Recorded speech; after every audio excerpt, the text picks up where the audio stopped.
Zaya guys, welcome back to my YouTube channel. Assalamualaikum warahmatullahi wabarakatuh. Welcome back to my YouTube channel. Sorry. Kembali lagi bersama aku Ega Pratama, tentunya di channel ini Ega Pratama Official. Dan ya kali ini aku akan membahas sesuatu yang menarik.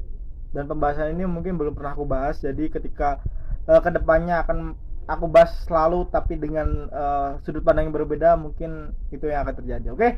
Dan ya kali ini aku akan bahas sesuatu yang menarik lagi untuk kalian semua. Jadi mungkin kalian suka ataupun nggak suka, itu tergantung kalian. Kalian memilih tontonan yang ingin kalian pilih, jadi itu terserah kalian. Jadi jangan kemana-mana, tetap di next video selanjutnya.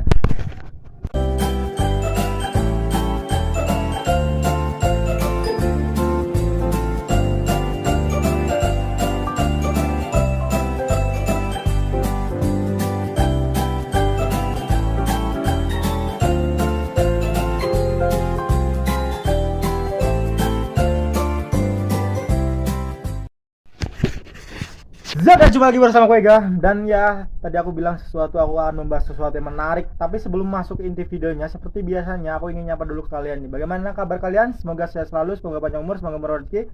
Dan bagi kalian yang lagi kena lagi kena masalah, kena musibah ataupun kena problem di masa lalu, kembali lagi, semoga cepat terlewati dan bisa kembali lagi normal seperti sedia kala. Amin Allahumma amin. Dan guys, kali ini aku akan membahas tentang rasa sakit menjadi kebahagiaan. Wah.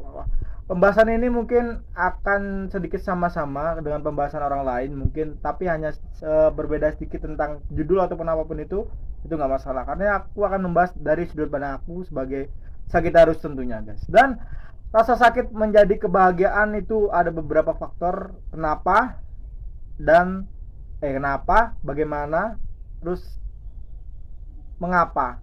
Kenapanya adalah banyak orang yang bisa dibilang dia lebih terlarut dalam rasa sakit. Dia lebih benar-benar menjadikan rasa sakit itu sebuah pelajaran yang dimana dia nggak ingin mengubahnya, dan dia selalu merasakan rasa sakit itu meskipun di orang yang berbeda. Itu banyak orang, dan benar-benar banyak banget. Terus apakah orang itu akan selalu merasakan seperti itu? Jawabannya ya. Karena apa? Karena tergantung orang itu, tergantung bagaimana dia bisa bisa mengalah dengan rasa egonya, dengan rasa pemikirannya, dengan rasa benar-benar harus bisa lupain masalah itu.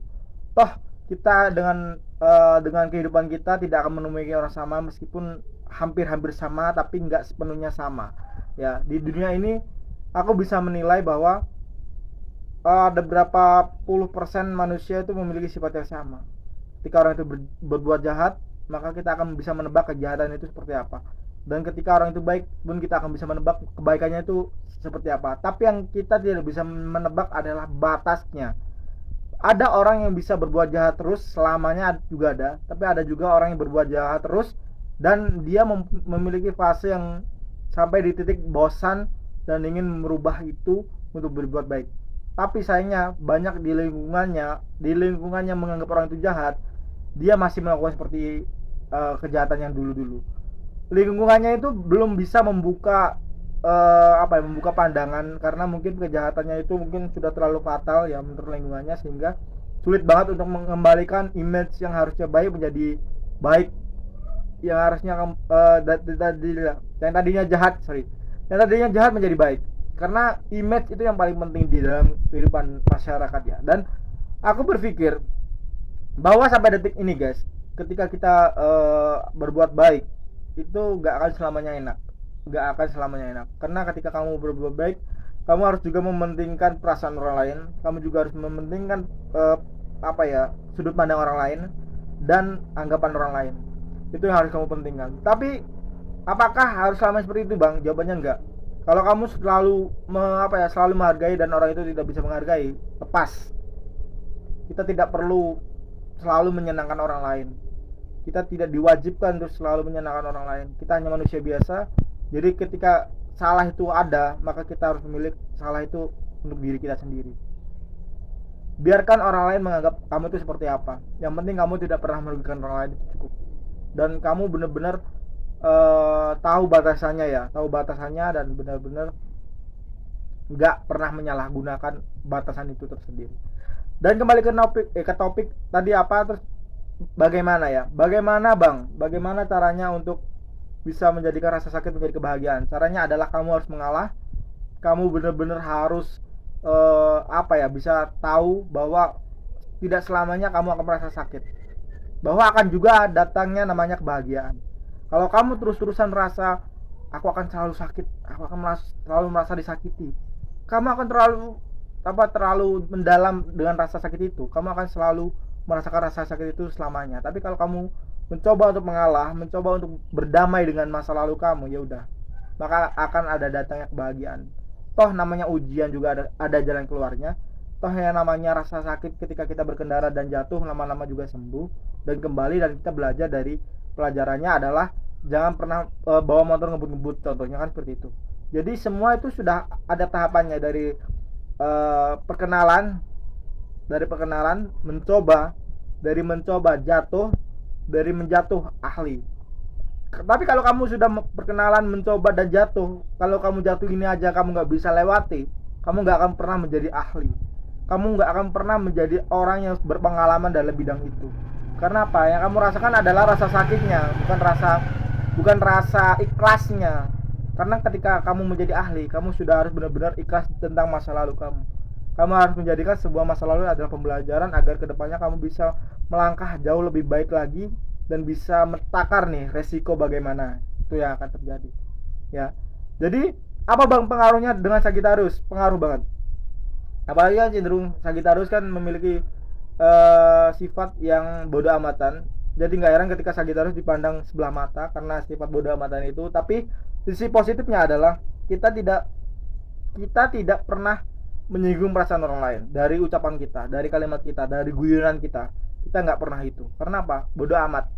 Karena sifat bodoh amat ini menjadikan itu sebagai zona teraman kita. Terus negatifnya adalah kita mungkin dijauhi orang-orang, mungkin kita akan dibenci orang-orang karena kita dianggap sombong dan apapun itu. Menurut aku pribadi itu nggak masalah. Yang penting kamu nggak merugikan, yang penting kamu nggak mengorbankan orang lain untuk masalah kamu sendiri, itu nggak masalah. Toh nanti dia yang akan menanggung masalahnya sendiri. Kalau dia menggibahkan kita di belakang, di akhirat nanti itu akan ada masanya, hari perhitungan dan hari pembalasan. Gampang, hidup di dunia itu gampang dan simpel. Kita menjalani, kita aman, kita mempelajari, kita belajar dari permasalahan masa lalu, kita intinya menikmati kehidupan, dan ya udah, itulah kehidupan dunia. Kita tidak perlu berbla bla bla bla dan saling baku hantam ketika kita masih hidup di dunia dan sejajar. Harusnya seperti itu ya. Tapi di tahun 2024 ini ataupun tahun yang akan ke depan, itu akan ada namanya persaingan yang benar-benar menguras mental ketika kamu tidak bisa mengikhlaskannya, menguras emosi juga ketika kamu tidak bisa benar-benar lepas dari emosi itu, dan menguras tali silaturahmi ketika kamu tidak bisa mempertahankan arti namanya merendah. Semua itu akan terhubung dan benar-benar akan terus terhubung menurut aku loh. Dan yang di tahap selanjutnya adalah menjadikan rasa sakit menjadi kebahagiaan.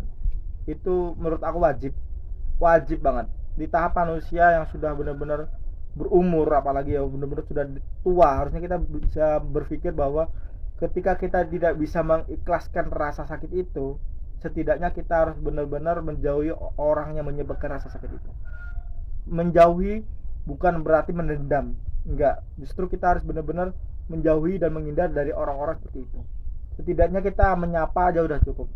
Ketika kita nggak ingin masuk kehidupannya, ataupun ketika kita tidak ingin berbaur dengan dia, agar kita tidak terbawa arus ke hal-hal seperti itu, ya udah, kita hanya cukup menyapa aja, jangan pernah masuk ke dalam kehidupannya. Itu menurut aku ya. Tapi nanti kalau kita dianggap sombong dan lain sebagainya oleh orang-orang seperti itu gimana bang? Ya udah, bodo amat.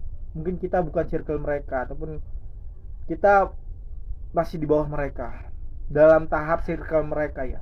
Tapi kalau kita berada di circle kita, mereka bukan satu level di kita. Jadi itu tergantung di mana kamu menempatkan diri kamu dan di circle manakah kamu yang akan memilihnya. Itu berpengaruh banget. Jadi ya gak heran ketika orang menilai ketika kamu sombong, karena mereka belum tahu dan belum di level kita aja. Ya itu yang akan terjadi. Terus bang, ada nih, kalau rasa sakit tentang pencinta gimana bang? Ya udah, kalau kamu masih belum bisa melupakan rasa sakit itu, setidaknya kamu Jangan pernah mengorbankan orang lain dan meluapkan emosi itu ke orang lain sehingga orang lain merasakan hal yang sama ke kamu. Oke?